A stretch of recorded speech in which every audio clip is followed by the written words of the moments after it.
Thanks for coming out, everyone. I always look forward to seeing the group, seeing who's coming out. I didn't know if people would not come tonight because they're planting garden and mowing their yard, or if they would come because they know the room is air conditioned.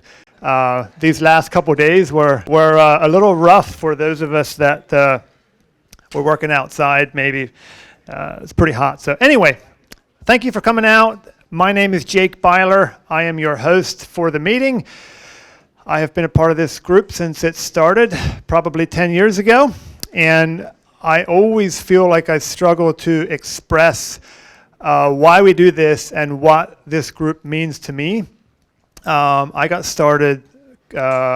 connected with this group and another group before this one soon after I got started in real estate. About 14 years ago, I quit my full-time job working at a shed shop and went into real estate, and connecting with groups like this, and there's a bunch of these around, it's not just our group, but connecting with a group like this, multiple groups like this, I'm going to say is probably the single biggest thing that I did that had an impact on my investing journey.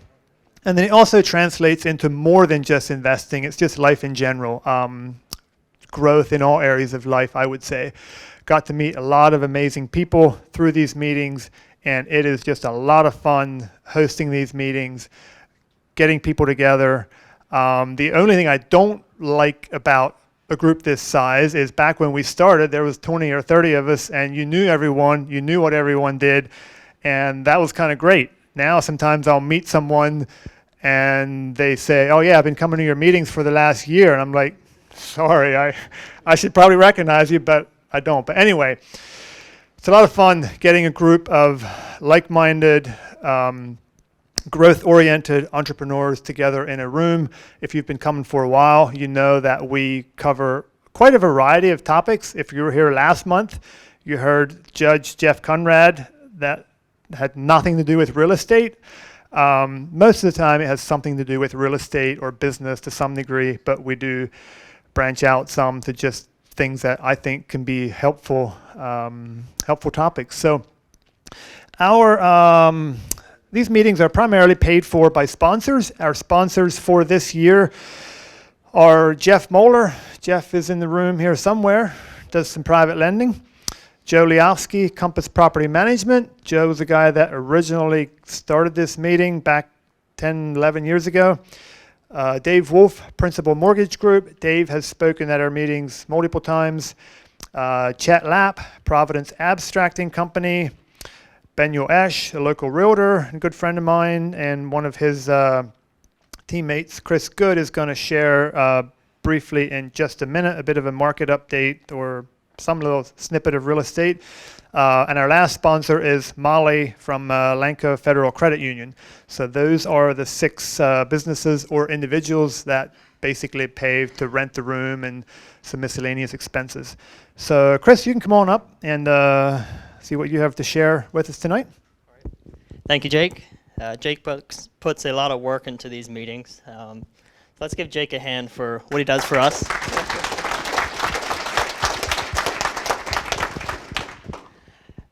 I won't be up here long, which is a good thing. But anyway, fun fact, and then I'll share a little, maybe could call it an update on the Lancaster County real estate market. Who wants to guess what the total value of the U.S. residential housing market is? It's not a trick question. So according to, somebody said 7 trillion. It's a good guess. According to the Treasury Department, it's 47.5 trillion, which is bigger than the GDP of the U.S. and China combined. Yeah. Well, the national debt is actually 34.7 trillion as of about 5 o'clock this evening. So it'll probably be 34.8 till we're done here. So that clock moves pretty quick. Lancaster County, I'm going to just a few facts, I guess, from first quarter of 23 to first quarter of 24. The average sales price went up 5.7%. Homes for sale went down about 7%, and the days on market went down about 7% from first quarter of last year. And for what it's worth, the U.S. Women's Open is coming to the Lancaster County Country Club. It's expected to attract about 130 to 150,000 people. So that'll create a nice boost for the local economy. If you have an Airbnb, should do pretty well over that time. It's running the last week of this month, maybe, into the first week of June. So it might be a good opportunity for you. And if you have something to sell, it'd get you more exposure. So anyway, for what that's worth, I will pass it on to Jake. Thank you, Chris. It's interesting that you mentioned the Women's Open. That has a pretty broad trickle effect, probably more than we realize. I currently have an apartment in Lancaster City rented to a young girl that is employed by the country club for the tournament, and she moved up the beginning of February, and she's staying till the end of June. And she's renting one of my furnished units in Lancaster City for a nice price for 5 months, I think that is. Probably 10, 12 minutes away from the country club there. It's on the properties towards the east side of Lancaster City. So, and her and one other person are the volunteer coordinators for the event, coordinating, I forget what she said, hundreds, 500 or 800, lots of volunteers coming for the event. So it's just an interesting connection there. I forgot to talk to Matt and Gary about how I want to do this, so I'm just going to wing it, all right? So, guys, it's going to be fun. So let me give you just a little bit of a background of how, I don't know if this is important information for you. It's probably not, but I'm going to tell you anyway. So various different ways that we get speakers in here. Sometimes it's people from the group. Sometimes it's people from out of state. It can be anything. This particular example, the way we came to where we are tonight, probably over a year ago, I had reached out to a few people that have spoken here that I know that have a lot of connections, and I said, hey, always looking for ideas for speakers. Do you have any ideas for me? So one of those people I had reached out to was Lynn Weaver from Shady Maple, and he said, you need to talk to Gary Zimmerman. You need to get Gary Zimmerman to your meeting. So, that was on my notes for a while, and then I don't know, probably 2 months ago, I reached out to Lynn and I said, hey, I'd really like to get in touch with that Gary guy. Like, can you connect me with him? So we got connected. Gary and I exchanged a couple of text messages. I think we probably missed a couple of calls from each other. Finally, one afternoon, we got on the phone, and I know this guy's a busy guy. I'm like, I'm going to make this real quick. We just want a bit of an introduction. 45 minutes later, we're still on the phone, all right? And so he was, he wasn't too sure about it, but I knew that he would have a lot of value to share. So a little while later, he committed to coming for this meeting, and then he preferred to do a sort of a panel or interview style presentation. So that's when I said, how can we do that? Who would be a good fit for that? And then I think I was driving one day and thinking about this, and I'm like, Matt Byler. Matt's the guy. Matt and Gary know each other pretty well. If you've been coming to this meeting for a while, you've seen Matt before. Matt's been here a handful of times. And so then I reached out to Matt, and he said, oh, yeah, that sounds like fun. Let's do it. So that's how we came to this. I'm going to bring you up just shortly, Matt. Actually, I bring you both up at the same time, and you can introduce Gary however you want. But if you read the bio on the email that I sent out this morning, Gary's bio ended with enjoys hunting, fishing, and multiple motorsports activities. I don't know Gary super well, but I think that multiple motorsports activities is probably stated pretty mildly. I think it could say something like enjoys things that go really fast and make really loud, and I'll drive them in places where most people wouldn't drive them, I think is what that means. So you guys can come on up here, and then I'll turn it over to you, Matt. But let's give these guys a big hand.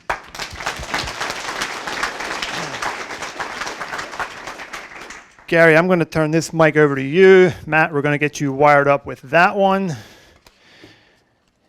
And we're going to turn these guys loose and see what happens. Button's on the bottom, so if you happen to press it, it'll probably go off. All right. Good there, Matt? Good there?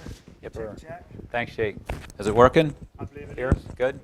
Let me go up one. So, thank you all for coming. Can you hear me all right? Okay.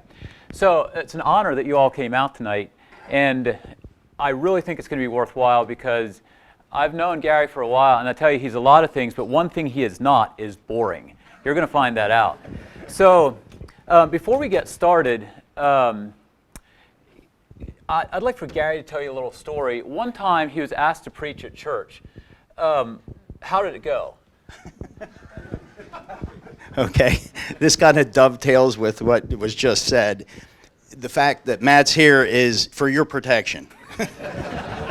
And you understand in a little bit. So, yeah, I was put on the board at church, and they asked people to preach that are on the steering committee at church. So my time came up, and I really don't like large groups. I don't mind talking one-to-one with someone, but large groups just not my thing. So as anybody that speaks, or the first time you ever spoke in front of a large crowd, you're really scared that you're going to run out of information. So you're going to get like 15 minutes into it, and you're going to be sitting there. You got 400 people looking back at you, and you got nothing to say. So a whole week ahead of time, I'm sweating. Every night, I'm studying for hours, and I want to make sure that I have enough of content so that, well, I don't run out after 15 minutes. So I get up front, I start into my presentation, and I'm going, and I'm thinking, well, that should just about be long enough, and I can't see real well. Meanwhile, since then I got my eyes laser cut, but I couldn't see the clock real well, and I didn't want to make it look like I'm staring at the clock, so I look up, oh man, 45 minutes to go yet. And I keep going, and you guys know where this is going, right? And then I see some people leaving, and I'm thinking, man, am I that boring? I must be, they're leaving, and it's more people leave. And after a while, I see the pastor sitting on the front bench, and he's like, and then I didn't know what that meant. Whiskers or what's going on. And then he starts pointing at his watch. And I'm like, really? So I'm looking up, and I realize I'm off by a whole hour. No, not 45 minutes. We're an hour past. So that was so if we get an hour past tonight, you can just say, hey, shut up. We're done. So that's why Matt's here. He's going to cut it off. Clock. So No, I just wanted you to hear, just in case, the water's over there, so in case you get thirsty, in case it goes a while, the water's over in that corner, help yourself. And Gary, by the way, I did the same thing one time. It was a terrible feeling. I was sure I was way short, and it was so humiliating. Anyhow, so Gary is a guy that I got to know a while back, and I knew he had Twin Pines, big auto dealership, and then I find out he has a lot of timber, and then I find out he's got a lot of apartments, and then I find out he's got things like exotic cars, and I keep finding out more things about that. And it's how did he get there? Do you think he grew up in an auto family, like in some sort of Italian family that was all into autos with a banker dad? I don't know. Maybe we'll find out tonight. But was that 2 years ago, we went on an off-road motorcycle trip. Yeah, about. And so we're having a good time riding out through Colorado and Utah, and we came to the town of Moab. And if you're into four-wheel and off-road at all, you know about Moab. I grew up, we'd get these secondhand. My mom would buy these Peterson's four-wheel and off-road at the thrift store, and I would read them, and it's Moab. And finally, I got to Moab, and Gary and I discovered that this off-road park was there, and he said, like, "You want to go?" I'm like, "Yeah." And so the rest of the guys were smart. They stayed back. I think they sat in a hot tub or something. Gary and I went, and you come in through the gate. You pay your fee to enter. And you start up across a big rock. And I'm not talking a 10-foot rock or a 20-foot rock. I'm talking, I don't know, 200 feet. It was high, and it was rounded, and you had to stay right in the middle. And it was crowned enough my legs wouldn't reach the ground. I was scared.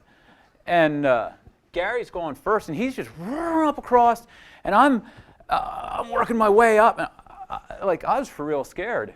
And we get up to the top, and Gary's like, "Listen, use your clutch, like keep your engine revved up. You don't want to stall." I'm like, interesting. And so I did that on the next hill, and I still stalled it. I kept her from sliding off, and Gary came running back down the hill, and he got it, and he shot her up across. And so then I had to ride his bike, which is double fear because now I can't crash his bike. But we're going through some sand pits, and I flipped it upside down, broke the mirrors off, and I thought for sure he was going to yell at me. And he's like, no big deal. And anyhow, I was scared. He had me face my fear. After I got comfortable with it, it was a lot of fun being there in that park. And maybe that has a lot to do with Gary's success, because anytime that you take on risk and you push through it, there's barriers there that keep other people from enjoying what's on the other side of fear. So Gary, when you got started in life, did you grow up in some sort of Italian auto family with a banker dad? I mean, you've done pretty well. How did you get started? Yeah. My dad was a billionaire. We just never saw any of it. I'm kidding. So I got to go back to that story. That was a good story because I was ahead of you on that. And I hear this, and I look back, and there's Matt crawling around on the ground, bike's completely upside down. I'm like, yeah, something didn't go well. But there was a whole bunch of us, probably some in this room were along on that trip, but we did learn something. The statement for the week was, when in doubt, throttle out. So, and it actually works, by the way. So when you get in trouble, just hold it flat. It has a lot to do with life too, you know. Don't look back, just give it gas, and it'll typically turns out all right, or else you crash a lot worse. Either way, it's a good video. It is. So yeah, I just a little background on growing up. I probably grew up the way most of the people in this room did, I assume. Grew up on a hog farm. I'm sure you guys all have the same stories. We just didn't have any money growing up. We really I wanted money, but I had whatever I earned, I had to give to mom and dad, and started working. I actually, even though we had a hog farm, started working on a dairy farm when I was 12, and so anything that I earned after dinner in the evening, I was allowed to keep. So I mean, I'm knocking on all the neighbors' doors and I'm mowing their yards. At 10 years old, I don't know what it looked like, but I know some of them complained. But, I caught pigeons. I had this great idea. And I think a lot of who you are comes down to the personality that God's given to you and your drive in life. But when you don't have something, that's what you really want. And I'm sure a lot of us grew up and, well, you can't do this, you can't do that. And you're like, boy, I'd really like to. And you kind of maybe go overboard that direction. But yeah, I caught pigeons, caught hundreds of pigeons. I mean, every night I was climbing a silo somewhere. I found an old swimming pool net and sewed a feed bag to the end of it, and I'm up there with one hand catching pigeons. And I figured, you know what? And this is too much work catching these pigeons. I'm going to just keep them all instead of selling them. And what do pigeons do? Well, they don't do what rabbits do. Let me just put it that way. I figured they were, they're going to lay eggs. We're going to have babies. I'm counting my money before it literally hatched, even before I had an egg, actually. Anyhow, I fed these stupid pigeons for like 6 months. not a single egg. I'm like, that's it, you're all going. So, but I did trapping. Anything that I could do to earn a dollar, I mean, we pretty much did. Like you guys, I mean, I can remember your parents teach you a great work ethic, which is just something you don't see as much today. If you look at the current environment and people that are coming in for jobs, a lot of them just haven't learned how to work. They didn't grow up on a farm. They didn't realize that, listen, whether you like it or not, you got to get it done. Coming in, you're just head to toe in manure. Hey, listen, that's just what you had to do. I didn't think anything of it.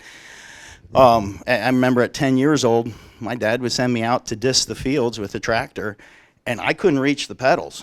I mean, looking back, I'm like, man, my dad wasn't the smartest guy out there, was he? But I had to slide off the seat and land on the clutch to get that sucker stopped, and then put it in gear and then climb back on the seat, make sure it's pointed in the right direction to keep moving again. But I know you guys, probably most of you have stories like that. I'm just saying, that was me growing up. Always tried to figure out, one of the things that I look back, and as everybody can do this in life, how did you get to where you're at today? And every time that I had a job to do, I always tried to figure out, how can I do this job quicker, faster, easier, so I don't have to spend as much time doing it? I didn't really like to work, but it needed to get done, so you did it, but you tried to make sure it's done right. I was pretty particular, but I always was thinking, how can, when I had to mow the yard, I knew it was wasting time if I mowed what I already mowed, so how can I do this so the mower is always cutting grass and I'm not going over mowed grass? That type of thing. And as you go through life, always looking at the possibilities, always looking at how can things be done differently, how can they be done better. It's just a great way to look at things that you do in life. Always question everything, and you'll come across answers. So knowledge is power, right? Yeah, we'll go with that. So if knowledge Yes. is power, librarians have access to more knowledge than anyone else in town. Are librarians the richest people in Ephrata? I'm going to go with a no on that one. So they have access to the most. So I know where you're going with this. Part of what we're going to go over tonight is I don't think there's anything that I can tell you. I was just down at a Grant Cardone conference in Miami. And you hear all these motivational speakers, and you come out and you just want to tackle something, right? Because, you're so motivated, I'm just going to, the world is my oyster, right? But you got to direct that energy, and I can come out tonight, I probably am not the world's best motivational speaker by any stretch of the imagination, but if you get really motivated, you got to do something. So I have on my Facebook page, it says life rewards action, not intentions. And that's really the key. I don't care if you leave with just one thing tonight. And that's often what I try to do. I don't think it's a lack of knowledge. It is always a lack of doing, if you follow what I'm saying. We know what to do. We know we could do a lot more, or we know it's just, we all know people that are walking encyclopedias, right? They know everything, every statistic. They know how to, build a space shuttle, but they've never accomplished anything in their life. So if knowledge is valuable but it's not power, starting out, were you like the class valedictorian? Yeah, no. No? So I hated school. You hated school? I like looking out the window. The teacher like you? Like the girls. No, teachers didn't like us. Didn't like me either. So the teacher didn't think you were real smart, but anyone who's done business with you knows that you are. So what happened between school and now? Yeah, well, obviously the key to being successful isn't schooling, as we all know. I'm glad that doctors have schooling. I'm glad that there's a lot of people that go to school. It just wasn't something that I was very good at. So something that happens in school, there's one type of intelligence that's measured, right? It's IQ. It's looking at information and reciting it back. But that's not necessarily what brings success in life, correct? Yeah, I would agree with that. Right, Peale? Did it die? I don't know. Is it? Press the button on the bottom. All right. Once, twice, hold it. There's a display there that'll go on. Does that sound right? It's green now. Try it now. Oh, is that Hey. Is that low? Does that say low battery? It's on. Okay, it is a low bat. Let's just swap them out real quick. There's some batteries right here. Tell us a story real quick, Matt. So let's see. I wasn't ready for this, but what did Gary do that was interesting? Some of it was funny. I don't know. I have a lot of stories. I just can't tell them here. I didn't.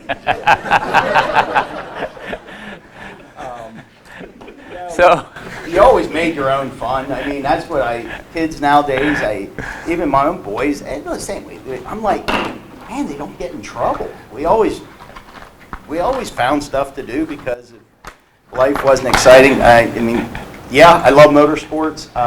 Pretty much loved them since I was a kid.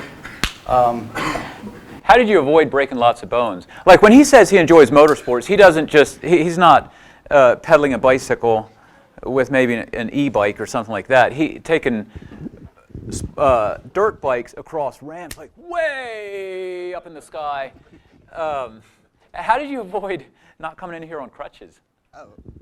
Because I know better now. I got smarter. I ended up breaking a lot of bones, and I was a lot thinner too. So don't let that fool you. But I did. I still race cars. Anything side by sides. I used to race motocross a lot and loved that. Loved it from little one up. I wasn't allowed to have a dirt bike, and finally I wore my parents down. And at 12, they said, "All right, you're allowed to have a dirt bike if you buy your own." And I mean, this After was 6 o'clock money. Yeah, I think it was $250, and I walked to where it was a couple miles away, and I was so proud of that thing. I mean, it was a rattle trap. It was a 1972 K90. So anyhow, I'm pretty sure I ruined my back with that. But anyhow, that was kind of the story. I do love motorsports and just follow your passion, follow your desires. So anyway, with it not being doing the best in school, I just want everyone to know that there's certain labels that get attached to you, right? But it doesn't define you. If you'd asked Gary's teacher, he'd have probably said, I don't know if Gary will amount to much, but you worked harder than other people did. Well, it wasn't that I was dumb. I went to a school that was not a church school, one of our church schools. So I grew up Horning Mennonite, Waverland Conference, and I went to a different school. Won't point any fingers, but our family was not one of them, should we say? And so they were very hard on us as a family. Did not treat us the same in any way, shape, or form, and it leaves some scars. But you can't focus on that. I know you get to the place where the lessons that you learn in life is you can't sit and worry about what other people are going to say about you or what they think about you or the fact that life's not fair. Guess what? Life's not fair. It's going to be that way the rest of your life. You're going to run into people that don't like you. And as long as you're doing the right thing, and the golden rule, I know you've all heard it a million times, but really, that's, you do the right thing, treat others the way you'd want to be treated, be fair, be honest, and let the chips fall where they may. So having a tough time in school was actually really good for you. It certainly will shape the direction of your life. I mean, do I go, man, that was awesome? No, I don't. I mean, none of us like to go through things that are hurtful at the time, but it does shape who you are. You learn to mature. You learn to go through those things, and it's just another adversity in life. Life's going to be full of adversities. You're going to run into it. I don't care until the day you die. You're never. I wrote down here somewhere. Let me think here.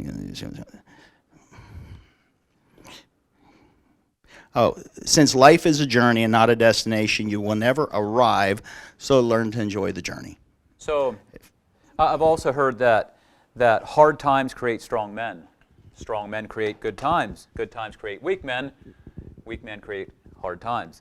So even though hard times aren't fun, it did create strength. Yeah, I think that's a very, very true statement. We've all heard it before. We could get into the state of our economy, the state of our nation.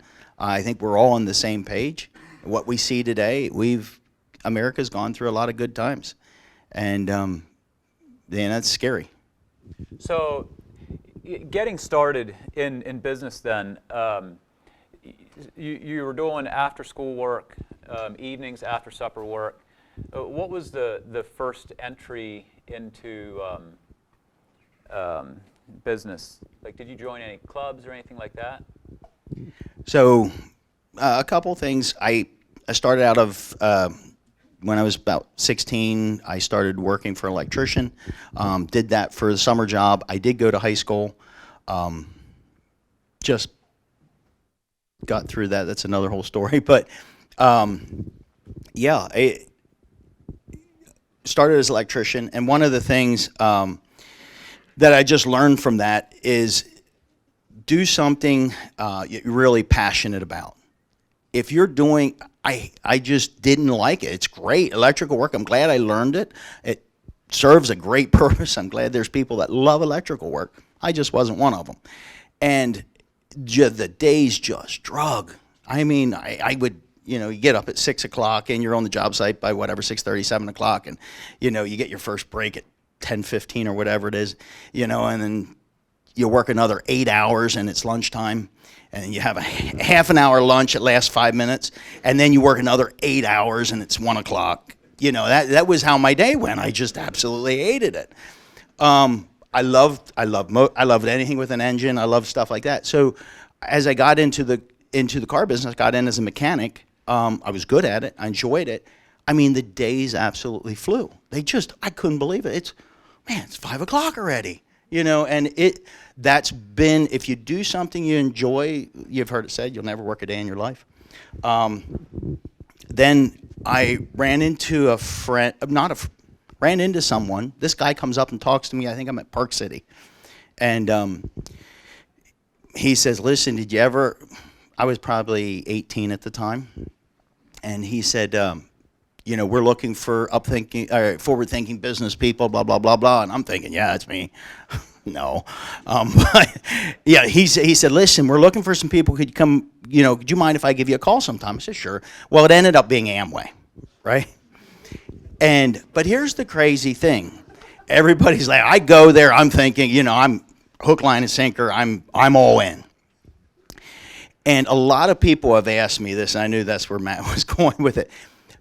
Are you glad that you joined the Amway program? Here's the thing. I lost money in Amway. I didn't make any money.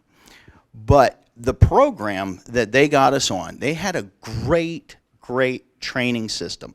They would focus on the people and bringing up people, books to read, and that's where this is the first time I ever read a book that was a positive thinking book. I think Think and Grow Rich by Napoleon Hill was the first book that I ever read, and they had a list of books that you should read, one book a month, your upline at that point would say, hey, how are you doing with that book? How are you doing with the book? And it was that starting to think differently that just made all the difference. I never knew that growing up. Nobody ever taught you how to think. And that's really the key. Learn from people who are where you want to be. There's a lot of people that'll give you a lot of advice, but man, don't listen to them if they aren't where you want to be. So it was a great experience. It was actually helpful, even though you didn't make money, just simply because of the new thoughts. Yeah, absolutely. It was a great program. Just constant reading, learning, knowledge, how to think. How do wealthy people think? They don't think the same as the person that's, living paycheck to paycheck. They think differently. We all have the same 24 hours in a day. And guess what? Elon Musk thinks differently than I do and that you do. I mean, they're on a whole nother level. I just our family's going through a series called The Men Who Built America. I don't know if anybody you guys watched it in here. It's a great series. It's probably the third time that I'm seeing it. And it was just interesting. We were talking earlier how Vanderbilt, who was the tycoon on the railroad tycoon, I mean, he pretty much owned 80-90% of the railroads and when railroads were a thing. His right-hand man was Carnegie. yeah, Andrew Carnegie. What are the chances that you have two tycoons of industry? Later on in life, I don't know, 5, 6 years later, 7 years later, Andrew started his steel business, and it was what we know today as U.S. Steel. It was the largest steel company in the United States, and here he became. So the long story short, we've all heard it. You become like the people you hang around. That's amazing. Now, when you're an electrician, you did not enjoy that. How long should you stick something out? Like, is it always that you start a job and you love it, or do you learn to like work sometimes because you put effort into it? That's a great question. I wrote something down here, and I don't even have an answer to it, but I'll put it out there. I wrote, you do something that you can be passionate, or that you are passionate about, can get passionate about. So the question is, are you passionate because you do it, or do you do it because you're passionate about it? Do you understand it's a little twist on the question, and I've seen it both ways, and I think it has to be a little bit of both. I think that we tend to gravitate towards things that we're really passionate about. However, sometimes as we do things and as we get into it, we become more and more passionate about it. I mean, your spiritual walk. You know, as you get into reading the Word and praying, and you become. Hello. Hey. It's working after all. No, I'm not having a seizure. You become passionate about it, and I've seen it both ways. I think it can be a little bit of both, but I would if you absolutely despise what you're doing, there's something to be said by working your way through it, not giving up, having tenacity. Just listen. It sucks. You don't like to do it, but it's got to be done. So you just do it. You put your head down. And get through it. But to really be successful, I think that you have to go after something, whatever it is, that you really have a passion about or can get passionate about. So a story that I heard, you know who Mike Rowe is? Yeah. He was with a guy in a city septic tank. They're down underneath the ground. They're scraping fat off the walls of the septic tank. And he was talking to the guy who was doing it and said, how do you ever get started in this business? And he said, well, I was, he was a high school principal. And then he quit that and he started doing this. And Mike's like, why would you stop that? And he's like, he was just sick of putting up with people's crap. And he asked him, so you like this? And he said, yeah, it's, as he got into it, he discovered there was ways to do it better. And it was the latter where he got better. He actually, I don't know if he actually enjoyed scraping, but he enjoyed being better at his craft. So there might be some of both sides. After you were an electrician, when did you start that auto search company? So I was in '94. I started a company. I was living in Florida at the time. Still was just had dabbled in the car business. 94, yeah. And I had been in the car business. I was familiar with how the car industry works. And we started batting around this idea because this thing they called the internet, World Wide Web, was coming on board. And we said, man, how could we utilize this new technology to be useful to people? And we came up with this great idea that we were going to go to dealerships, take pictures of their cars, post them on a website, and you don't have to, if you're looking for a vehicle, you can go to this website and you can see these cars instead of, you guys are, there's not old enough people in this room. But, you know, you guys all remember, some of you remember the day you had to drive up and down the road and try to find where it's else, or else you get a magazine that's this thick and you flip through it, you get to see one black and white photo. And so, man, we just had this great idea that we were going to market cars on the internet, and it was called Auto Search, PA Auto Search. So, we kicked that business off, got the website up and running, and it was really challenging because you go into dealerships, and I knew that this was going to be the next billion-dollar idea. So I go in, and these dealers would be, "You're going to do what? You're gonna sell cars on an internet?" Yeah, no, we're not interested. So, it was a lot of rejection, and so trying to think outside the box, I said, well, it's like a catch-22. If you don't have the vehicles on the site, nobody's going to use it, and nobody's going to use it if you don't have vehicles on the site. So what do you do? So I sat down with each dealer in Lancaster, Lebanon, and York. Those were the 3 counties that I targeted. And I said, listen, I'm going to do all the work for free. I'll list all your cars on there, but if I can prove to you that I sold a vehicle, will you pay me to sell that vehicle for you? And they were like, you mean no money out of my pocket? I said, yeah, no money out of your pocket. So what we would do is at that point, I had about $70,000 saved up. I mean, I saved every penny. That was a lot of money in '94. For me, it was. Well, And, I believed so much in the idea that I just took every dollar I had, and I said, I'm going to make this work.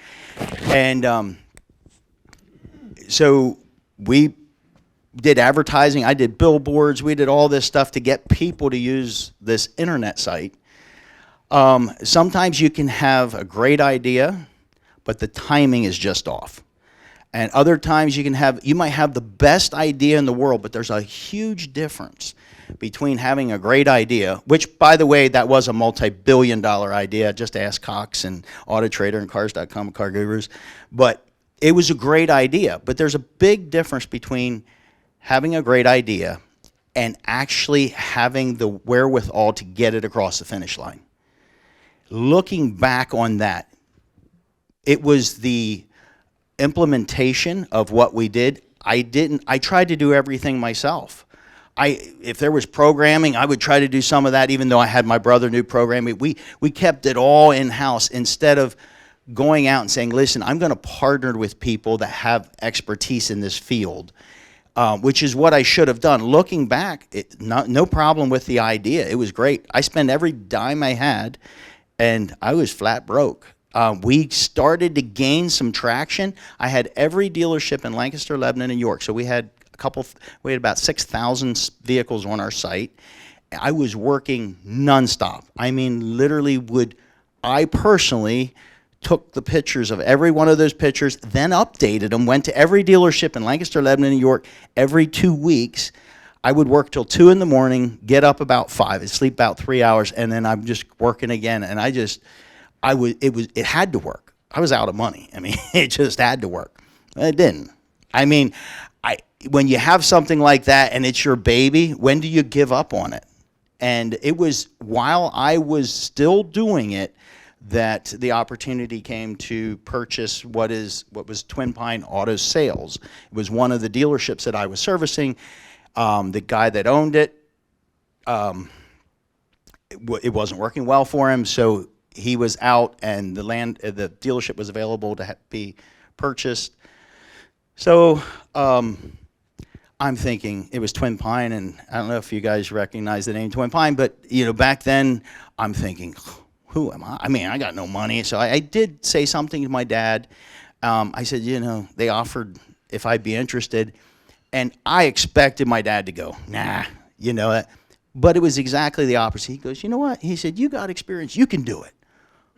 I'm like, for real? And it was. You look back at life. Daryl and I were just talking about this, and this is what's so interesting. And I know every one of you guys has a story, and you each have. If you look at the most insignificant little decisions that you made, or points in time that absolutely changed the direction of where you're at today. I'll give you some ideas. If you're married, where did you meet your wife? Had you married someone else, you wouldn't have the kids that you have today. You would be living somewhere else. What about your job? The industry you decided, at some point you made this insignificant decision, you know what, I think I'll be a carpenter. I think I'll be a car dealer. I think I'll be a mechanic, whatever it is. That started a chain event that led you to where you're at today. And so oftentimes it's not the huge decisions that we sit down and spend weeks or of time analyzing that really are those life-changing decisions. It comes down to a one decision, a point in time, a point you said, you know what, I think she's cute. I'm going to see if she'll go on a date with me. And here you are, 30 kids later, and you're married. So it is those. So oftentimes, it says in the Bible that we are co-workers with Christ. And that really, really struck home for me when I kind of got my mind around we are co-workers with Christ. So Christ says, listen, I'm here right by your side. I'm here to walk with you. And whether we go this direction or this direction, we're in it together. And to me, that was just a mind shift of it's not a right or a wrong. There is right and wrong. But I look at so many things, and I have a lot of these down here. I don't know. We'll get to them all. Where, I could have went this way or that way, but the direction that we went, both ways were right. It wasn't right or wrong. You didn't. Only one person in the world that you are supposed to marry, but I believe that Christ is there to guide us along those decisions. How many times did you delay a decision and it just didn't feel right in your heart for some reason, and you didn't do it, and later you look back and you're going, wow, I just can't, I almost pulled the trigger, but I just, I got delayed, I didn't, and then a week went past and 2 weeks went past, and then all at once, you're like, wow, man, was I protected, and I give so much credit to Christ on that, and our belief and being in the Word. We talked about books earlier, and I have a whole list of books and I got to thinking on the way here, there's only one book out there that will encapsulate all the rest of the books that I read, and it's the Bible. Each and every book that's out there, in some way, if it's a good book, that story's in the Bible somewhere. In a different, it's just paraphrased, it's different, but all wisdom comes from God, right? And here's another one. We think of God as a loving God, right? Well, here's the deal. He is not just a loving God. He is love. And when you grasp, God isn't wise. He is wisdom. So when you become like the people you hang around, the closer we draw to the Father, the more that we're in the Word, the more that we come to know who God is, you become like the people you hang around, right? Man, there's nobody I want to hang around with more than God. I mean, you look at Moses. Moses talked to God as a man talks to a friend. I mean, it's incredible. So I just look at all the directions and paths in life that we take, and more and more and more I've come to say, God, you're in control. I'll do my best. I'll push on the door probably extra hard. But if that door isn't meant to be opened, I'm okay with it. I really would have liked to see it go this direction. And I gave it my best, but you know what? If we're stewards of what we've been given, it's going to work out for the best because we are co-workers with Christ. So part of that really stands out is the power of a father's encouragement. If he would have discouraged you, you would have probably taken a different route. Absolutely, 100%. There is no doubt about it. He encouraged me. He quit his job to help me out at the dealership. It wasn't easy. I still worked. At least 2 nights a week on average. I would sleep at the dealership. I'd work until 3 in the morning. 2 in the morning, I'd fall asleep there. There's this little couch about the size of this table, heads hanging off one end, my legs off the other, and it just, stuff needed to get done, and you just learn that through life. Listen, if it needs to get done, you may as well just get her done. Yeah. Do you still do that? No. No, not to that extent. Kink in your neck's harder to get out. No, I'm not 40. sleeping at the dealership. So, not unless my wife kicks me out. No, I'm kidding. So your boys, you have 4 boys, and they are really fine young men. I'm guessing that you have been encouraging them some too. But I just like hearing that story because all of us are leaders to one extent or another, and the power of encouragement is tremendous. So when you purchased Twin Pines, wasn't there a storm came through one time? What was the deal on that? Yeah, I'm gonna look at the time. I don't want people to start walking out here. No good. They'll just cut the mic off. Yeah, it was a great time in my spiritual walk. Like anything else, like the stock market never goes straight up or straight down. And I believe our spiritual walk's a lot the same. If you're journeying somewhere, I mean, you go up one hill down the other. It was at a very strong point in my spiritual walk. And God, I feel as a father, you don't make things real easy for your kids, do you? You know, if you made everything real easy for the kids, you end up just like you had said earlier. You know, you end up raising weak kids. But yeah, it was March 29th, 2009. How long was this after you opened doors? How many years were you in business at that point? No, I was business. So it would have been almost right on 10 years. 10 years in. Yeah. Yeah. So March. Hello. Yeah, it's working again. So 10 years in, March comes along, then what? So yeah, it was a Sunday evening, and we're at home, and I was out back, and I'm looking at the sky. Told my wife, I said, man, that really looks weird. So what it was is it was a bad storm. I think it was because the clouds are just going in a circle. So I don't know if it was a twister. Who knows? Storm came, just destroyed everything. We ran into our house. I mean, the sliding board from the little play set came through our window into the house. I mean, this was bad.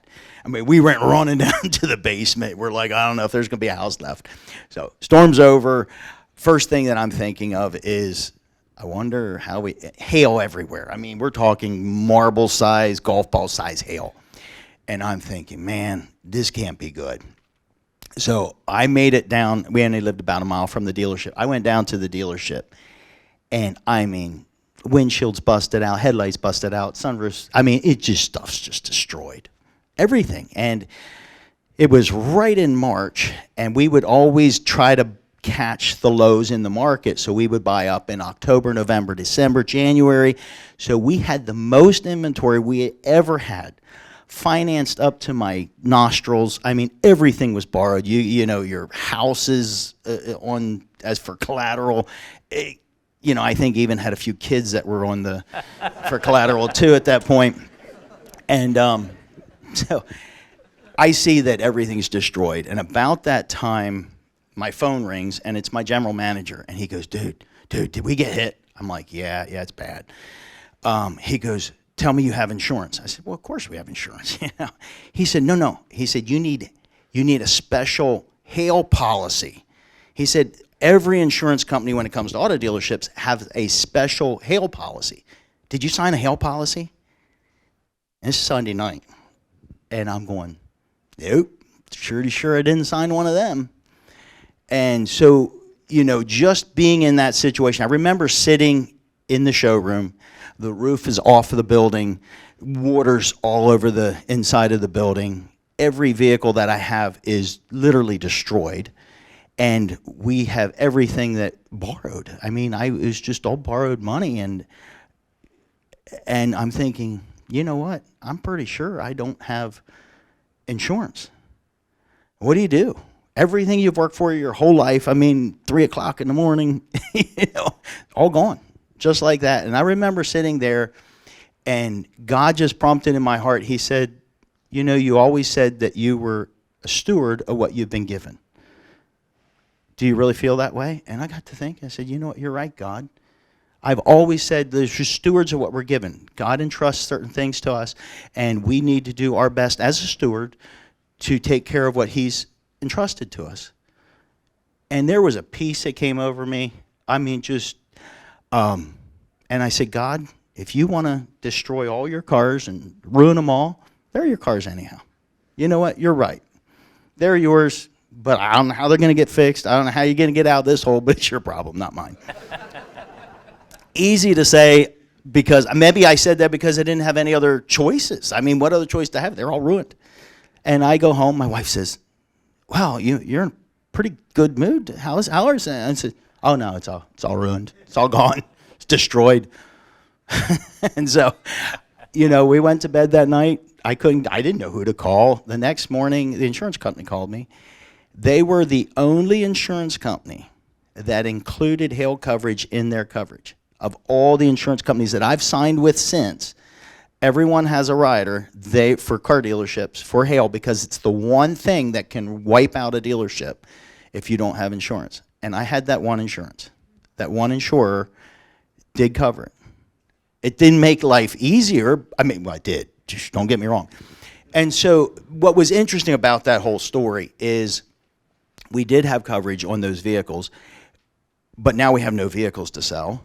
You're out of business, essentially. They're all ruined. So they paid us a fair amount on each car to take the dents out. But, I mean, we're talking 6, 7. I mean, they were destroyed. Some of them couldn't be fixed. But And what a lot of cars, too, right? Yeah, it was the most cars we ever had. Like I mean, hundreds and hundreds of cars, yeah. Right. And so, long story short is because of the hail, there was a shortage of cars in that area, so the price of cars went up, and we sold dented cars at a vastly reduced price because they're all dented up.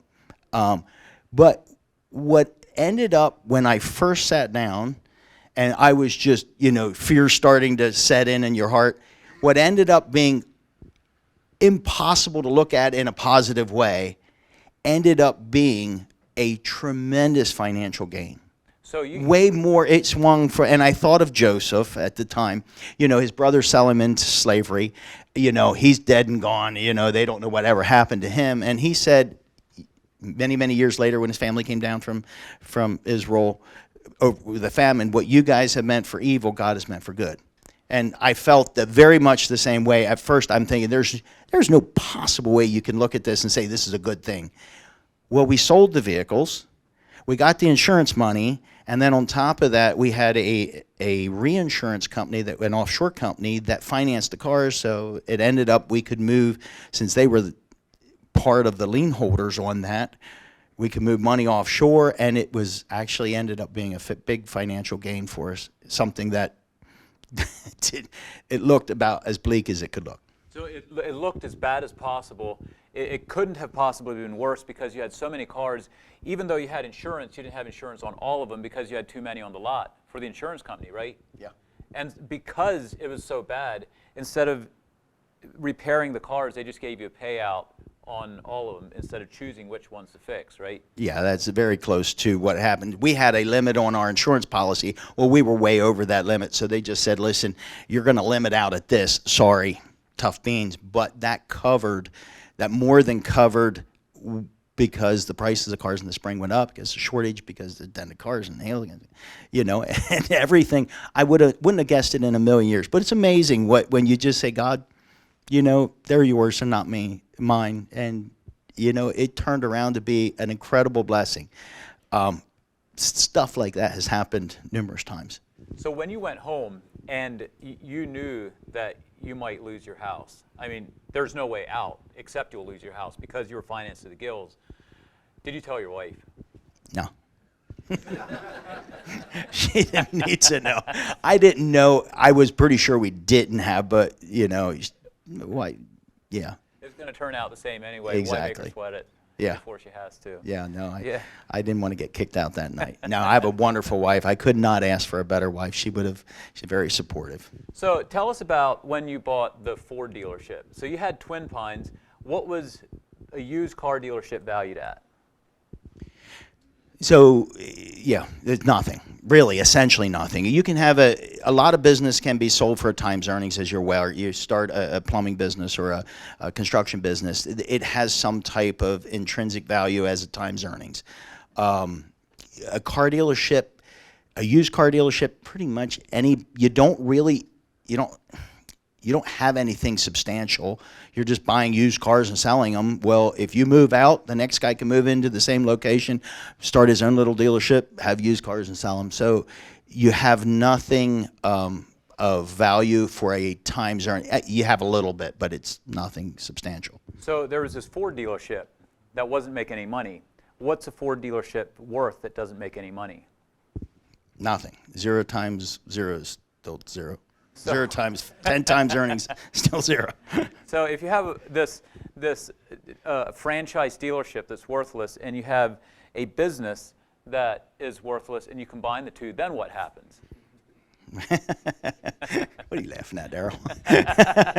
So getting to what Matt's going at. So what we did is we had our lease was coming due. It's another whole story, really a God story. It was available to us 10 years earlier.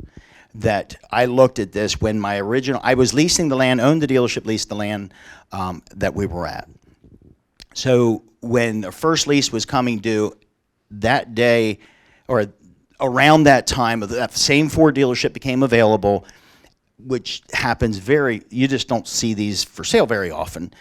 And I asked my dad, I said, Dad, what do you think I should do? Do you think, because our lease is coming due, should we move out? Should we? And my dad says, yeah. He goes, you know what? I think that's a great idea.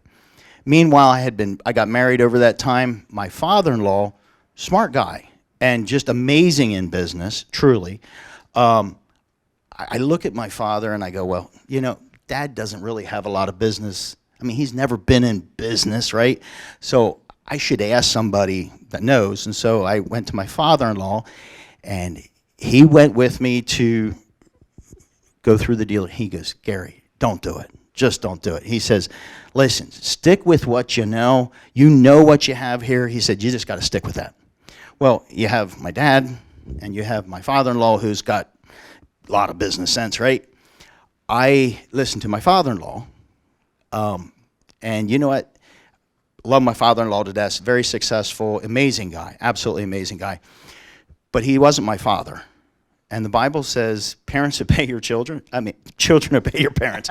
And not the other way. But it doesn't say until you move out of their house or until you get married.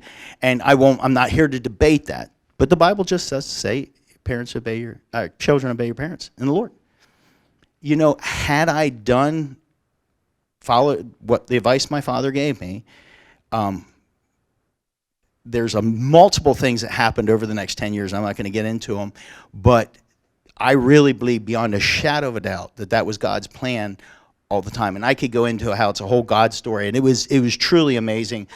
It would take way too much time. But anyhow, I signed a new lease, another 10-year lease. Exactly 10 years later, the same store became available to the day. That same store became available. My 10 years are up. Went through some pretty challenging with the landlord, just a bunch of stuff. And that same dealership became available. Well, I knew this time that we were going to move the dealership, the used car dealership at this point. And I felt a lot like Jonah. I probably put 5 different properties under contract because I did not want to go there. It had a bad name, it had a bad reputation, and I didn't want to have anything to do with that place. And I tried to buy some kind of lot somewhere else, tried. And you know what? Guess what? We ended up there. I believe that was God's plan from day one. And God says, listen, the plan's not going to be derailed. We'll just maybe delayed, but not derailed. And so, anyhow, the benefit of it for me was we took a profitable dealership, and take this into your business. If you can take something that's profitable, that's not worth a time's earning or worth a small time's earnings, and layer it on top of something that has a viable multiple, you instantly create wealth. So let's just use numbers. They say $100,000, right? Let's say we made $100,000 a year, and I layered that on top of a Ford dealership that trades typically for 5 times earnings. Immediately, just blue sky, you've created $500 or $500,000 worth of wealth, if you follow what I'm saying. And that's a lot. That's what a lot of businesses do nowadays. These publicly traded companies, they're trading for 20 times earnings. They're buying out the smaller companies at 5 times earnings. The day they sign that business and bring it under their fold, that becomes worth 20 times. Can you imagine making that? And then we're not talking, you're talking hundreds of millions of dollars and into the billions of dollars. And you wonder how guys just create wealth just like that. Well, in the publicly traded world, it is it is that way. But even in a much smaller sense, each and every one of you guys could do the same thing. If you could find a way to leverage what you have and turn it into a multiple. Thanks for that. I found that really interesting, how you can take two worthless things, put them together, and have something really valuable. And that's coming from a guy who didn't do all that great in school. So if you didn't get the best grades, you might actually be in luck. So when you got married, was your house 4,000 square feet, 5,000 square feet? How big a house did you have? 6,000? I was so cheap, I squeaked when I walked. The funny story is there was a couple years, 2 years ago, there's a Jew in my dealership. He's an Orthodox Jew, and we're negotiating, and I think I learned this at Amway. I don't know. Anyhow, I said, do you know how copper, I'm talking with him, he's just ballbuster, and I said, do you know how copper wire was invented? He goes, no. I said, a Mennonite and a Jew got a hold of a penny. I just thought that was the funniest thing ever. And he didn't crack a smile. I mean, he just, let's talk about the car. I'm like, okay, that kind of went over like a lead balloon. I said, no, you got to understand, I'm Mennonite. And he goes, yeah. I'm like, all right. That didn't work out so well. I forget what the question was. How big a house Oh, did my you house. finally move into? Was it more than 6,000 square feet?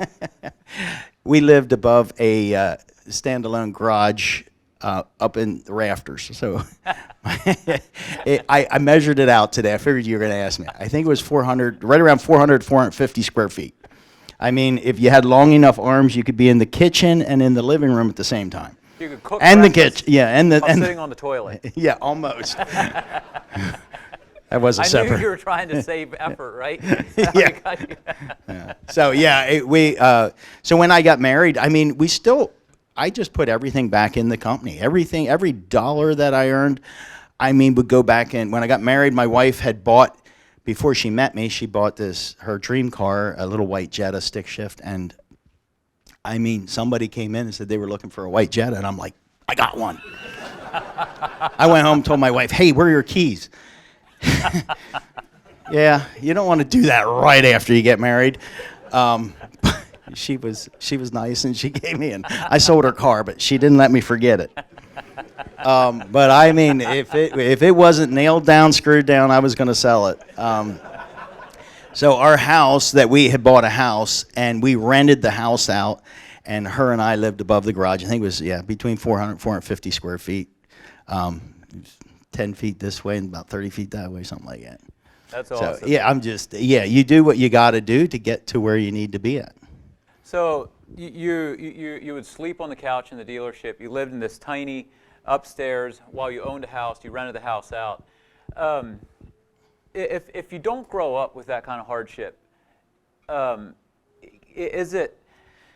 there's a young guy starting out, like, how hard should he work? Should he work 20 hours a day? I guess it depends on where he wants to end up. I mean, it's hard. There's a lot of mistakes that I made. I look back at life and say, listen, if I had utilized other people's knowledge, their expertise, where could we be today? That's probably, and I still make that mistake. I'm still hands-on. I still do stuff. If I see something that needs to be done, I just jump in and do it myself. But there's people out there that my hat's off to them. I see them just running. They're just very hands-off. The company runs. They put the right people in place. The people do the job. I mean, I'm just sitting here. I'm like, it's amazing. It's just not the gifting that I have. I would like to get there. It can be learned. We talked about, if nothing changes, nothing changes. And so, definition of insanity, by the way. So, I look at that and say, hey, would have I had to do it that way? It was just kind of my personality. I'm just hands-on. Doesn't make it right or wrong. It's just different. You can get to, I can get to Texas 100 different ways. Some ways are faster. Some ways are smoother. Some ways are quicker. I can fly there. I can take a train. It doesn't make it right or wrong. It just makes it different. But I think there is a takeaway, though, that if in any business that starts, there needs to be someone who really takes ownership, really digs in. And there's going to be days where if you're not willing to do that, maybe you should just have a job, right? Then you can have a perfect work-life balance. I'm guessing if you're probably sitting in this room, each and every person here knows what it's like to put in sweat equity. I don't think you're here because somebody gave you a golden goose, or a goose that lays a golden egg, or whatever it is. I mean, you probably weren't handed anything. I'm guessing, you're getting it done. And so, yeah, I'm sure there are stories like that where people just it just seem to fall in their lap. But I can tell you, if you really dig into a lot of people's stories, they all are about the same in some way, shape, or form. They follow the same path. They worked hard. We think of Elon Musk. I mean, that guy it didn't just fall into his lap. He was aggressive. He took chances. He was willing to step out and go after a dream, go after a vision, just be very tenacious about it. And I think that's what it takes. So most overnight successes are 20 years of hard work, right? It takes some effort. And just know that even if it takes some hard work, even if it takes some late nights, it doesn't have to cost your family. Check his sons out. They're fine young men. So one more story, Gary. You built some apartment houses, and when you think of a construction project, what's the worst thing that could possibly happen? Suppose that the excavator is digging and he would hit a landfill. Like, how much worse could it get? Your situation wasn't that bad, was it? So, yeah, my first multifamily development that we did, I was told that there was some trash on the property. Listen, I had never done this before. I didn't know, so I do know what monitoring wells are now. They were on the property too. I didn't know what they were doing there. I figured, they should have done something exploratory, right? And since I did everything myself, I was raised on a farm. And what did you do with your trash? You had a corner of the farm. Yep, exactly. There was all the glass bottles and everything. So I walk I'm doing my due diligence, right? I walk this property, get to the back corner of the property, and sure enough, there's a bunch of glass bottles back there in the corner. Well, that was nice of them to tell me that this property had trash on it. So we full bore ahead, got approvals. We're putting in we have a commercial aspect. It was right along 30 out in New Oxford. And we started digging. We promptly ran into a landfill. Here, I got to talking to some from the township, and they said, well, yeah, didn't you know? Everybody knows this was the municipal landfill for New Oxford, right here. I'm like, this is the trash, right? I mean, so I said, all right, that's it. Just push it back shut. We're going to turn this back into a cornfield. I'm going to take at that point, it's probably into it $500,000. Just take a $500,000 loss, walk away. Oh, yeah, Gary, you can't do that. You already opened the landfill. So DP, EPA, we had people through contacts in D.C. about this project. And long story short, I couldn't just close it back up. They said, listen, so they sent people up that were daily on the site. We had to move this whole landfill to a different landfill before we could start construction. So that was the start of how my first multifamily. So I hope you don't run into anything like that. It ended up monetarily, it was about $1 million is what that cost me to get all over and above what my calculations were. I mean, I could go into all the other issues that we ran into after it was built. Some of the insulation, it was built. We hired a management company to manage it. They did a horrible job. They put bad renders in. So just FYI, get the right people to build it. Get the right people to manage it. I mean, really vet them. I didn't vet. If there's one thing I should finally start learning is to really do your due diligence. And due diligence really does mean that you put the work in, talk to people, talk to multiple people, and really know that the decision you're making is the best decision that you can make with the knowledge that you have. You say, is it for sale? I don't own it anymore, if that's the answer. So I was going to get there. So anyhow, long story short, we had multiple issues with that. After we got it, all our tenants in, we finally got it built. Cost us, it was delayed by about 1.5 years. It cost a ton of money because I had to hire trash trucks and the excavators to put the trash into the new truck, had to pay for all this trash to go to a different landfill. It was just a bad deal, very bad deal. So anyhow, long story short is all kinds of stuff. We had the apartments full. We got a really cold winter. There was 30 different apartments, two or three of the complexes. All the pipes froze in the ceiling because there wasn't insulation, wasn't enough. And when the pipes thawed, what happens when pipes thaw? And yeah, so we 30 families that we needed to find temporary housing for while we completely gutted brand new buildings. All the driveways they put in too wet, and within about half a year it was a nice wavy and broken up, and so we had to replace all the drive. But you still made money. That was what I was going to get to. As I look back at it, I could go into all the issues that we had with it. We corrected the issues. It was a problem. We got a new management company, did an amazing job. Truly, just absolutely saved us. So anyhow, long story short, we ended up selling the project, and we financially did very well. Given all that, as bad as I think a project could have gone, that's the beauty of real estate and multifamily. You keep going up. So it was worked out. So I think there's a common theme. I don't know if you're hearing it, but Gary doesn't scare easily. He pushes through. Like there's a lot of things. You weren't the favorite in school. You weren't the favorite in your family. The hailstorm, the landfill. When you got married, Gary doesn't like big crowds, and yet you plan to sing a song to your wife. How did that go?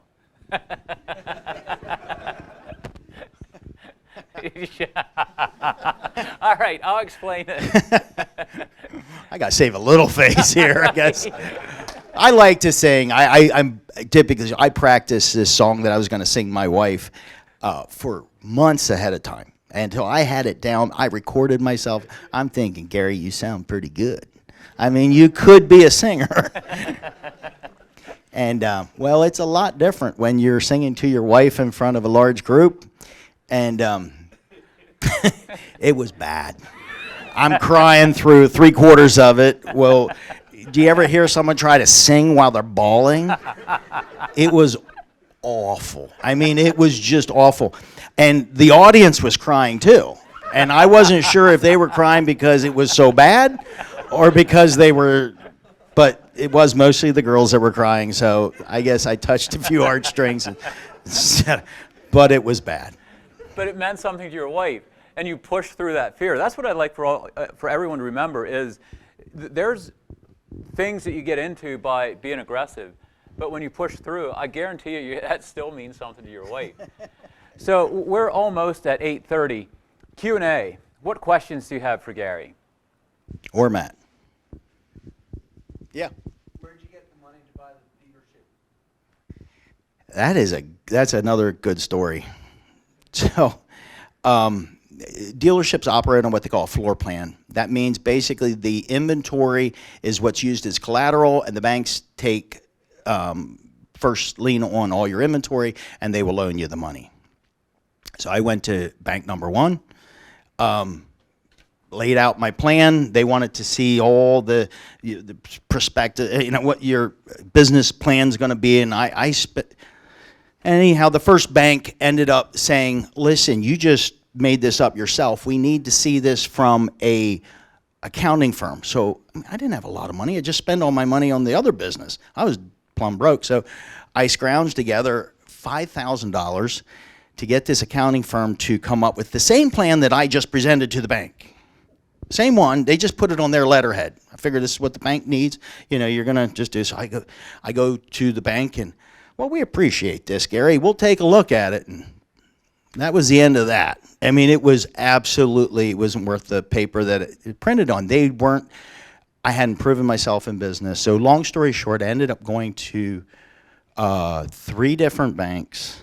I remember, this is a good story, I got to tell it. I remember sitting down with the one bank, and you're sitting there in this how banks are kind of intimidating, big mahogany table. You get all these, I had like 5 executives sitting there, and they're dressed up, and I push across we had proposed that we were going to make $100,000 a year. $100,000 a year to run a business. And the one guy, they're looking at it, and the one guy goes, we're really concerned here. I said, well, why is that? He says, well, you're not going to make $100,000. He said the previous owner didn't make $100,000. He went out of business. He said, there's no way you're going to make $100,000. I said, why do you think I would be doing this if I could go get a job and make $100,000 a year? Oh, he said, and this was bankers. Just to let you know, my rating of bankers.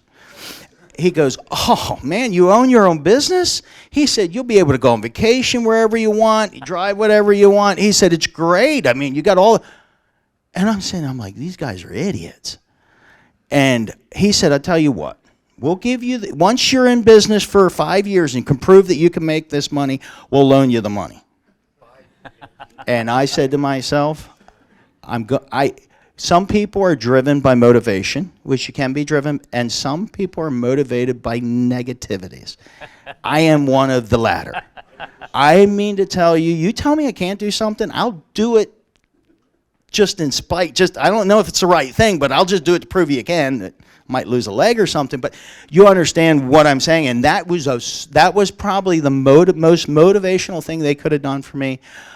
To get back to your question, my dad, the home farm, he did the last bank that we had, and then I wouldn't have known where to go. I said, I'm not going to ask for a floor plan. I'm just going to ask them what they would give us for a line of credit on that farm. And Dad did put the farm up as collateral for a line of credit. I knew better than to let this thing go sideways. That's why I slept there at night. I mean, it had to work. I mean, my brothers and sisters would have killed me. So anyhow, to answer your question, Dad did put the farm up for collateral. And then we used a line of credit, not a floor plan. And to this day, almost 30 years later, we still operate off of a line of credit. We're one of the only dealerships that would use a line of credit instead of a floor plan. How long did it take you to make $100,000? Well, we made $100,000 our first year. So, no, we did. We've been very, very fortunate. We've been very blessed. Margins are super thin in the car business. It's a work of love or whatever. You got to enjoy it. But it has been well for us. It's done well. Margins aren't near what other just to give you an idea, if you look at national statistics, net profit at the average dealership is 1 to 2% of gross sales. That's what your net profits are. So for every $1 million, you'll make $10,000 of sales. That is the average. It's a national average. We've managed to do better than that, but it's thin margins at any dealership. Next question. Yeah. I have a question. I've been, the 80s were great. I mean, I love the 80s. And I wasn't Amway, but I was WMI. I sold pots of pans and dishes out of the back of the car. But I'm getting older. I'm now 63. I've been investing all my life. And I did pretty good. But I'm not ready to quit. My kids have said, Dad, you got to retire. My wife's, Frank, you got to slow down. And for the last, maybe a little tear in my eye, but the last 2 years, I felt like shit. I don't want to quit. I want to keep going. When's the time to stop?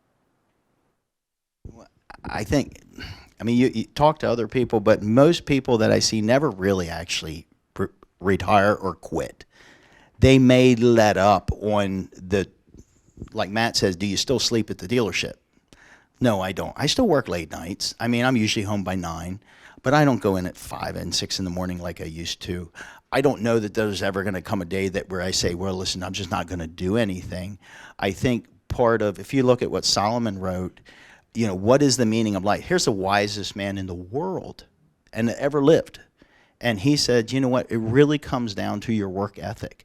You get enjoyment out of your labor.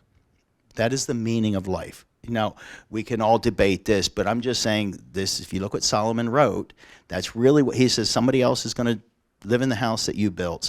All these things, the business that you build, or whatever it might be, it all comes down to the labor that we put in on a day-to-day, doing something you enjoy doing. I'd say if you find stuff that you enjoy doing and that you're adding to a value to society, to others, in fact, bringing others along, teaching them, looking for those people that want to pick your brain and teach them some of the stuff you know, because as you get older, you have a lot more knowledge than this younger generation, and we don't think of it. We think it just should be common sense. That's one of my issues. I'm looking, well, man, couldn't you figure this out?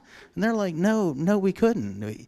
They didn't have the experiences. They didn't go through the trials or the issues that we did. I always said I would rather learn from other people's mistakes than myself. But the fact is, I've learned much more valuable lessons that stuck with me a lot longer by going through my own mistakes because they hurt a lot more. And you don't forget the lessons that you learn when they hurt. And so, you know, being able to encourage people and bring them along, that would be my only thing. I don't know that there's ever a time you're going to want to say, listen, kick back, I'm not going to do anything, I'm not going to be an asset to society. So if you enjoy what you're doing and you would not enjoy playing golf, then you would just be playing golf to please others, right? Why not enjoy working some? But I've also watched older people who didn't have really anything important to do, and yet they didn't have time for their children. They were just potzing around, fixing little things in the basement, and they thought they were so busy.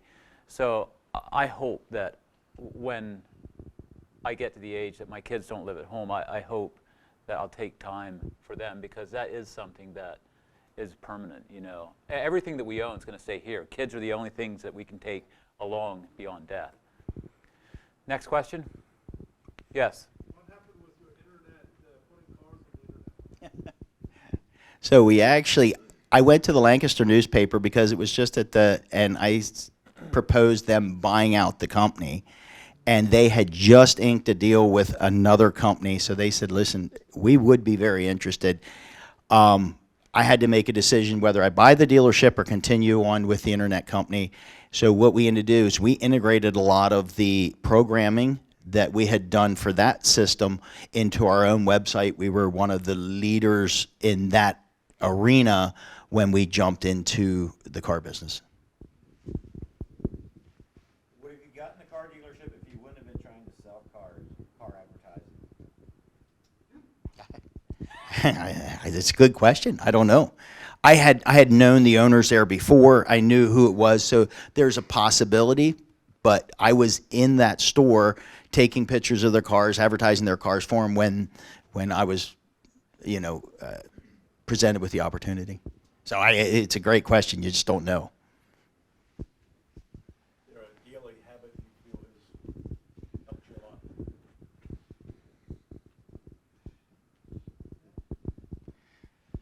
Well, that's a good question. He said, is there a daily habit that I do every single day that has helped me a lot? It's a great question. I made a commitment to read through the Bible, and when I'm done reading through the Bible, we read through the Bible, so I try to do that on a daily basis. I can't say always, every single day, never miss a day, but it is a goal of mine to have, read through the Bible in a year. Sometimes it takes me a year and a half, but, it's one of the things that we did for a lot is we read through, as a family, we would read through Proverbs. There's 31 chapters in Proverbs, 31 days in a month. It just made it nice and easy. And what a great book. Just wisdom and knowledge. Yeah. You spoke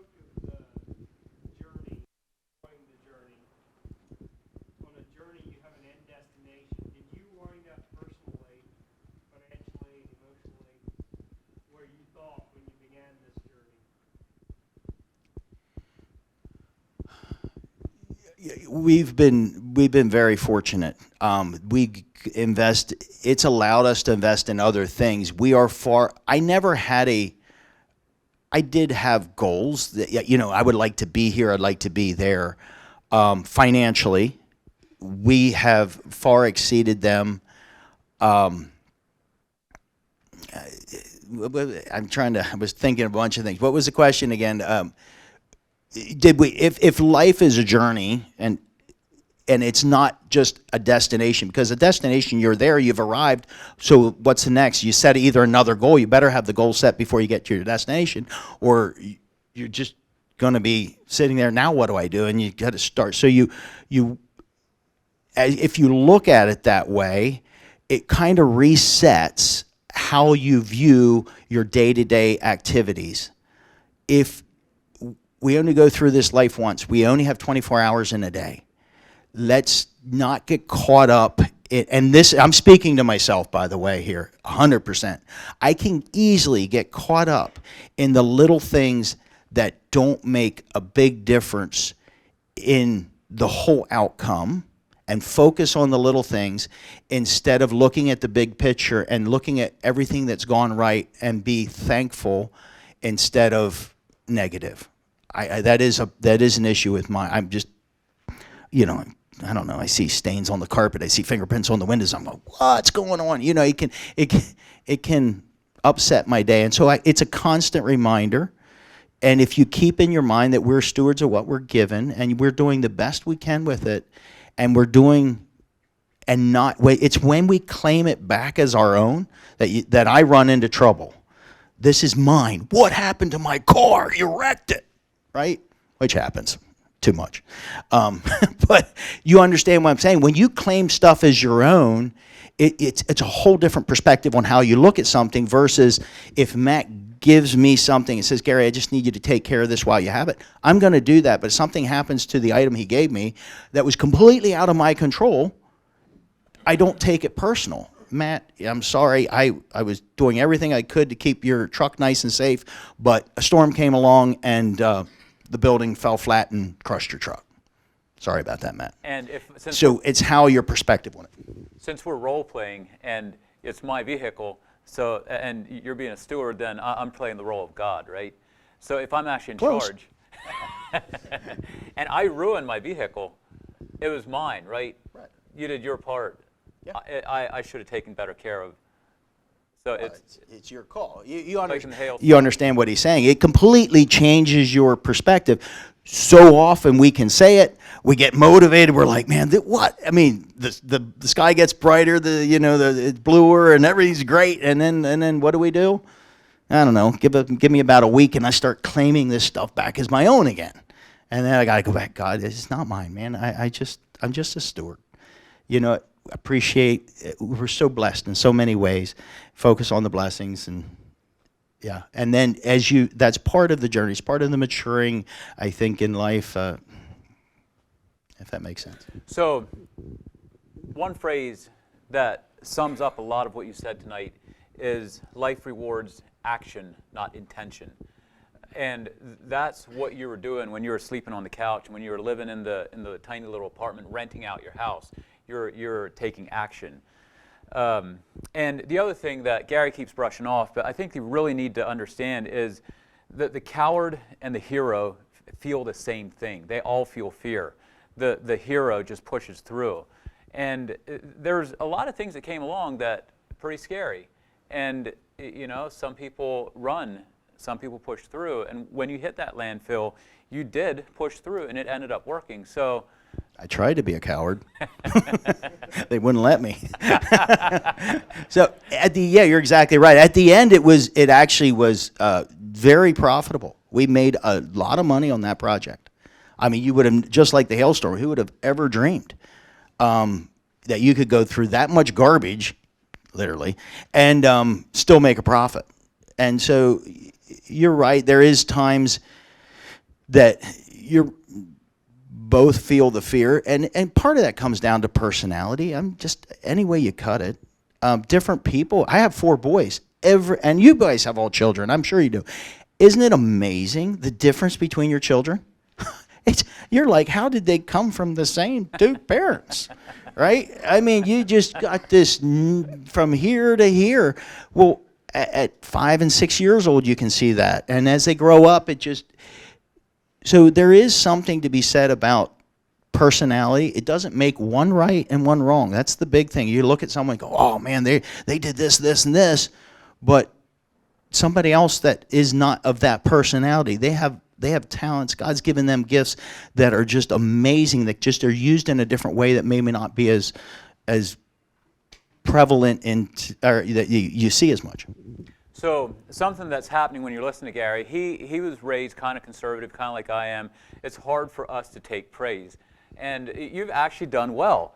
But a lot of that is facing fear. And I just want you all to know that, because when you feel fear, you think everyone knows I'm scared. That people actually don't. They only know what you show, not what you feel. And life rewards action. So I wrote down, just in case we didn't have enough stuff. Just in case. There's a statement I came across, and I've used it many times. And if there's one takeaway tonight, what would you do if you weren't afraid? That's it. Get in a situation. What would you do? Fear tends to control so many of my decisions, even to this day. You know, I look at a situation and I'm like, I'm scared. I'm scared that if I step forward and just make that decision, that it's going to end up being worse than what it is. So I'm dealing with this subpar today because I'm afraid that if I make a decision to move forward, I could go from the frying pan into the fire, if you follow what I'm saying. So, you know, and it's that whole put your arms around it, you know, I'll just protect what I have. I don't think God's calling us to do that. We do it, but you know what? Making informed, wise, thoughtful, think through the process. If this, then this, then this, then this. And listen, I know there's risk, but it makes sense. Let's do it. Let's just move forward and do it. And, you know, it's not always going to work out, I'm telling you. But if you thoughtful, informed decisions and move forward without fear, man, it changes a lot. Do dangerous things carefully. Yeah. That's what I keep telling my boys. So the takeaways, what would you do if you weren't afraid? Now listen, I told you Gary's not boring, right? How do you like it? Give him a hand.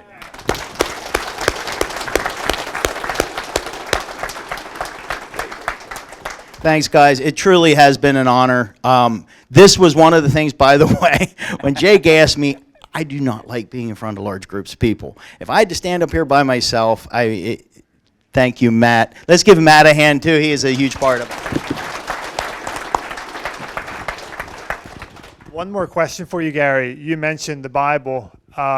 Would there be another 1, 2, 3 books that you would recommend?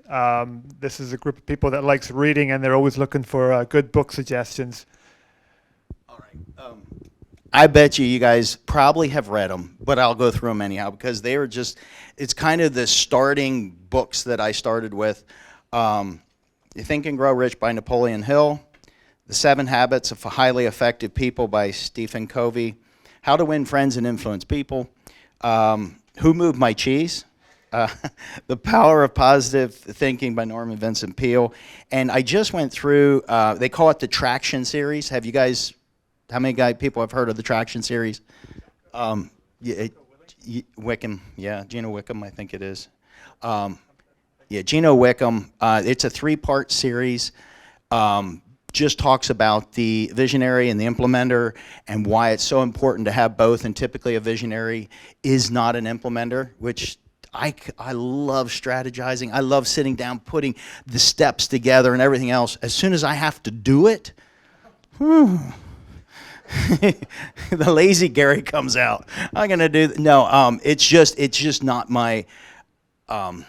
So it's having both sides of that, finding a good implementer. So anyhow, read the series. It is very good.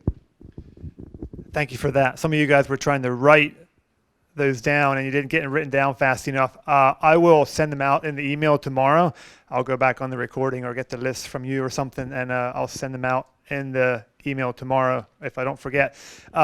You just heard Gary say that that puts him out of his comfort zone, right? That's important, or I don't know if it's important to know, but I think it's valuable to know, because it can be so easy for us, he's a successful business owner. You just assume that person has it all together. That person's a good public speaker, right?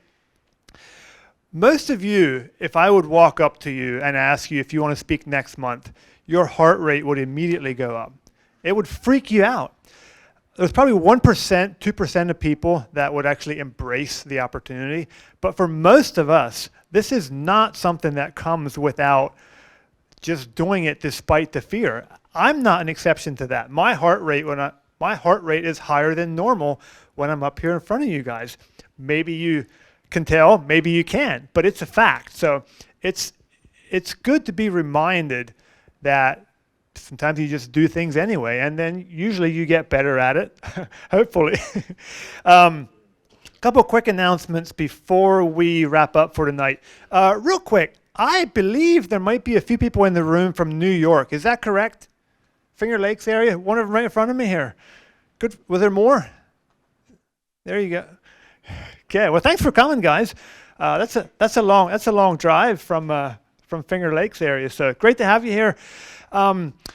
Next month, Eli King is going to share next month. Eli, you can come on up here. Eli said he would give you guys a brief rundown of what he's going to talk about. Eli's been a part of this meeting. Hold on a second. Eli's been a part of this meeting ever since it started. Eli has bought and sold a lot of real estate in Lancaster County and beyond, and he owns a lot of rental properties. And we're going to hear from Eli next month. So what are you going to talk about, Eli? One day I got up and I ran 26.2 miles in 3 hours, 35 minutes, and 47 seconds. I was talking to my brother the other week, and he was sharing how he had visited some sawmills, and he is a sawyer by heart. He loves what he does. And they were visiting some sawmills, and they were in the cab of this sawmill they were visiting. And the sawyer was doing his thing, and he was sharing, their, I don't know what they talk about in there, but he shared how the day before they had just sawed a record number of board feet. It was like 102,000 board feet of lumber in one day.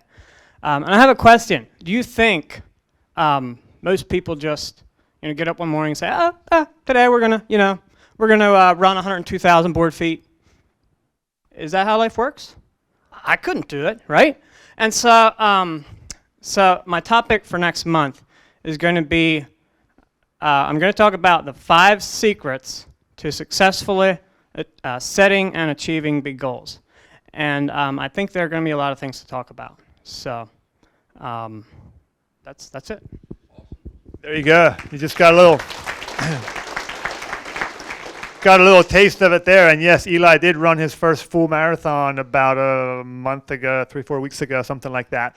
One other thing, as I said earlier, always looking for ideas for topics. Something that somebody mentioned to me a couple days ago that I thought was a great idea that we might try to make a meeting out of in the future, and that is on the topic of miscellaneous types of scams and fraud.